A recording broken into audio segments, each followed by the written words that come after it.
ये पहला चुनाव है किसान कानून वापस लेने के बाद चुनाव। जब आपने देश के नाम संदेश किया तो उस टाइम आपने कहा कि ये चुनाव से संबंधित डिसीजन नहीं था।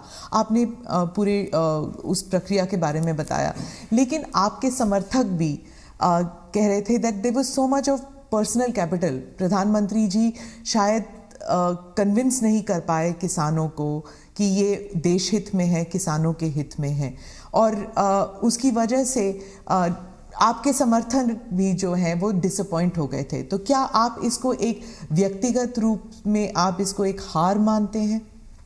देखिए, मैं किसानों के दिल जीतने के लिए निकला हुआ इंसान हूँ। मैं छोटे किसानों का दर्द समझता हूँ और मैंने हमेशा उनके दिल जीतने का प्रयास किया है, और हिंदुस्तान भर के किसानों का मैंने दिल जीता भी है, मेरा साथ दिया है, समर्थन किया है। लेकिन मैंने कहा था, उस दिन भी कहा था टीवी में, कि मैंने किसानों की भलाई के लिए कदम उठाए, लेकिन आज देश के हित में मैं वापस कर रहा हूं।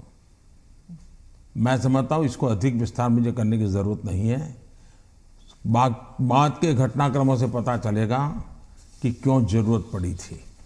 तो क्या आप एक डायलॉग करने के लिए फिर से तैयार हैं, किसानों को कन्विंस करने के लिए? इस देश के लोकतंत्र का ये सबसे पहला कर्तव्य बनता है, लोकतंत्र में जनप्रतिनिधि का और सरकार का, कि जनता के साथ संवाद करते ही रहना चाहिए, और हम लगातार करते हैं।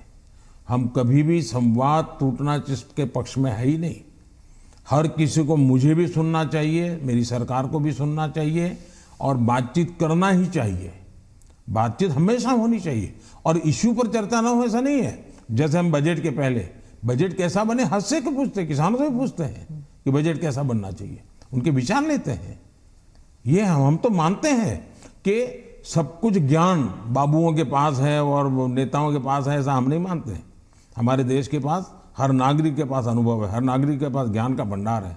हम तो सबसे संवाद करना चाहते हैं, सबसे सीखना चाहते हैं, सबके सुझावों के आधार पर हम चलना चाहते हैं।